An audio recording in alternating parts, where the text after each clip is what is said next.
welcome to another edition of Value My Vote 2011 One-on-One with the candidates. And we're joined by a 7th District candidate, Nicholas James Mosby. How you doing, man? Nick Mosby. Thanks for having me, Nick Mosby man. is here, Council District, the 7th District, man. Yes, sir. And I gotta tell the viewers who are watching, we just taped this, so they're probably gonna see this separate from your announcement, which was phenomenal. Thank you so much. I haven't seen a council announcement launch like that. This is probably second to none, not only to Catherine Pughes for mayor, so I gotta say it was big today. Thank you so much. And we're here in the 7th District, in the heart, right off of Lenox Avenue, Yes. right up off White Lock. Yes. You're in the community, you're doing things. What made you decide to run for council this year? Well, I just knew that today in Baltimore City, we need change. We need strong change. We need strong leadership.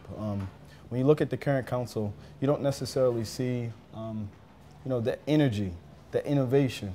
I know I bring that to the table. I have an electrical engineering background, born and raised in Baltimore, graduate of Poly, went on and graduated with an electrical engineering degree from Tuskegee University.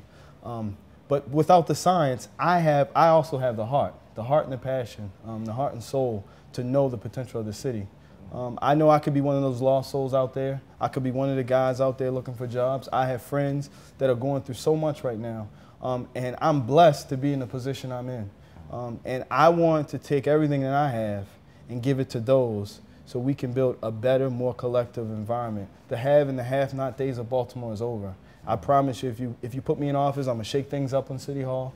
And I have a lot of people scared.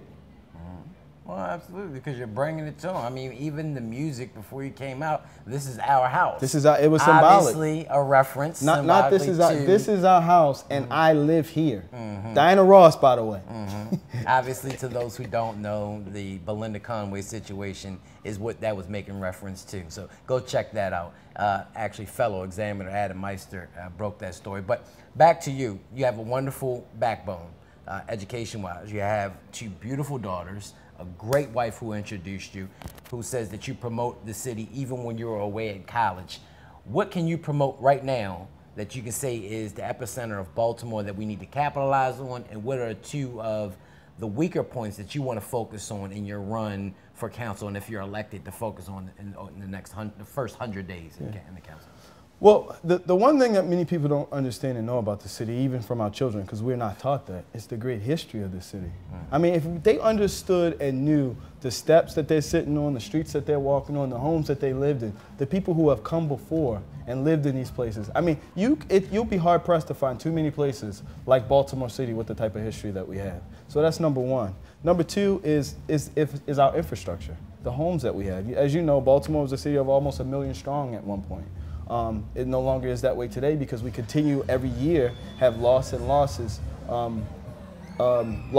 of population. So it's very important and very critical that we develop a way to incentivize people to, 1, move back into the communities.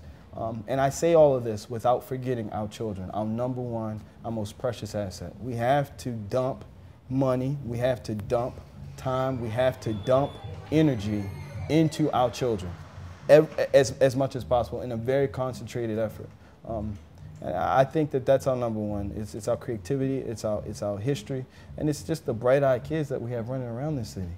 Speaking of neighborhoods, we're in a house that you renovated over some time. It was 20 years, you say, abandoned. Before you came in, you guys renovated. It's a beautiful home.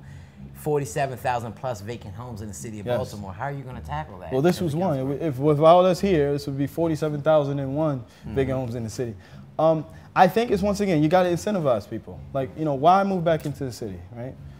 You got to develop programs that not only get people to tackle the vacant homes, but tackle the foreclosed homes, right? A lot of people want to go from maybe a $70,000 house to a $150,000 house. But when they go to sign the papers on that $150,000 house, they see their taxes are $5,000 a year, right? Their taxes on the new house is more expensive than the taxes on more expensive than the mortgage on the old house. You have to develop a way to incentivize not just newcomers to the city, but city residents who want to move into other neighborhoods. You have to develop, Baltimore is a city made up of neighborhoods. So you have to develop ways to attract the neighborhoods to not only the outsiders, but also the insiders. And you spoke about the bright-eyed young people. You got 2 young daughters yourself. Education is a big issue here in the city of Baltimore. 15% of the total budget only goes to education. 45% most times after supplemental budgeting goes to police and public safety. What would you do to kind of balance that out, that disparity, if you were elected council? Well, at the end of the day, my platform is based off efficiency, accountability, and transparency. Trying to drive a more efficient product through city government.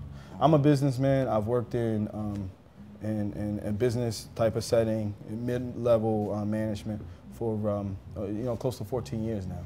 I've handled projects of over $30 million. I've had 22 direct reports, people reporting to me. So I know how to manage money. I know how to manage people. I think that if we build that more of a corporate business side of things into our city and drive efficiency, looking at the numbers, it's not that, this budget is here for potholes and this budget is here for sidewalks, and at the end of the year that budget is gone because it went to potholes and it went to sidewalks. What are the numbers? How many linear feet of sidewalks did we do? How many potholes did we fill? And I think it's from there that you start driving efficiency and you start uncovering the inefficiencies of government. And it's not a Baltimore thing. It's not a mayor or a city council thing. It's a city thing that happens all across this country. I think that we need to drive more business practices into local government to drive more efficiency. Accountability. We have to hold people accountable to efficiently managing their particular subject matter, right? So if you're in charge of Hassan, you're the pothole guy, you need to efficiently manage your money to fill the potholes. It's impossible for me to understand and set objectives for you to manage filling the potholes without having baseline numbers to understand how efficient you are in filling those. Lastly, transparency. We need to allow the citizens to know in 2007, we filled 2,357 potholes. In 2008, this is the number. In 2009, and we need to simply look at it from a graphic perspective to make sure that, one, people are handling the money efficiently. Two, people are being held accountable, because if you're not doing the job right, maybe you should do another job. Maybe you shouldn't be in city government. And three, you need to allow it to be transparent so the citizens will know what's going on. So once again, efficiency, accountability, and transparency, it's key. Now the people, I'm sure, after 2 terms know who the incumbent is. The voters who are watching this, what would you want them to know about Nick Mosby?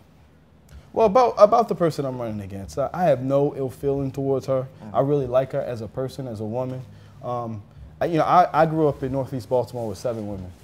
I didn't have a male in my household. I was a man in my household on day one, and I've been that way ever since because I have 2 daughters now. I thought I was going to have somebody to help me take out the trash, right?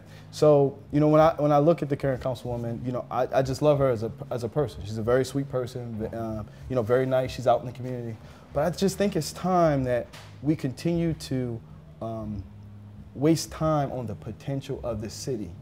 And Hassan, I believe it comes to a point where it's tough now, but it's going to be even tougher.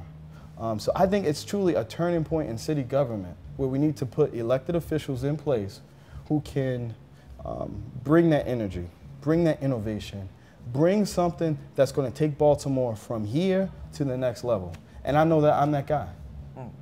And well, for those who agree that you're that guy, or those who may even question that, who are watching this, how can they learn about Nick Mosby, the guy, get involved with the campaign, donate, volunteer, or anything like that? Well, you can check out my website, www.electnickmosby.com. If you live in the 7th District, you'll see me, you'll see mail from me. I knock on doors, I work. When I ran in 2007, I knocked on every single door in that district. And I'm going to do the same thing in the 7th District. I think my message will continue to resonate with residents. I have an uphill battle. I'm fighting a very strong, powerful name. But if you're not willing to fight, you shouldn't be in the game. And I'm here, and I think I'm going to win. You just said a mouthful. Thank you, Nick Mosby. Thank you so much for your time with us and Value My Vote. And we wish you all the best in your run for City Council. First and foremost, Hassan, I thank you for even allowing everyone to give the message to the citizens of Baltimore. I know that you're one of the men that help to ease the numbness of the whole political process in the city, because we have numbness from the citizens, we have numbness from the people who are just sitting in seats for 20 or 30 years. We have numbness for the whole entire process. So I appreciate the opportunity for Value My Vote. I'm gonna continue to promote it, and I just thank you for easing some of that numb. One time I got a couple weeks ago, and I'm sorry to run on, but a couple weeks ago, I was listening to the radio, and a particular local host, a famous host in the city, said that Nick Mosby was put in this race intentionally, and that Nick Mosby was talked into joining this race. So I wasn't even listening to the show. My best friend called me up, and he told me what they said. So I called into the show. They put me right on, and I said, they said, you know, I said, and they also talked about, you know, there's this councilwoman is nice, and she's doing this, she's doing that, and you know, other people, he should run against other people. So I called the show. And I said, at the end of the day, you know, if we don't drive competition, you devalue the product, right? So in order to have that quality, precise product, you have to have competition in anything, right? If you don't have another talk show host that's not out there doing volume of votes and chasing down candidates, you're going to eventually, if you're doing this for 20 years, just become lackadaisical in what you do. It's just human nature, right? So competition is key. And I really hate when you see city leaders or leaders in the community who feel like competition is wrong for local candidates. So we got to start driving that numbness away from our votes. We have to let people know that their vote truly counts. So, you know. And that's what we're trying to do. Obviously, me I and truly my appreciate producer, this. Posey Weston, we're trying to make it happen for you guys, the voters who are watching, and for the candidates Yeah. who are actually out there every day. People don't realize the sacrifice you guys make just to run for office. We have to stop these subpar 20% turnouts in our city. I mean, we have too many issues going on for people not to be outraged and care and knock people out of City Hall. Let's flip up City Hall. Let me in there. I know I will do it. And that's exactly why August 27th, 9 a.m. to 11 a.m., Charles Theater, we have our Get Out the Vote breakfast. Let's to go. Make sure that we get the voters out there to vote for Nick Mosby and others who are trying to make change in the city. Breakfast, so much, man. breakfast is my favorite meal of the day, so I'll be there, brother. My man, you heard it right here, so I'm going to hold him to that. And we'll be back with more Value My Vote.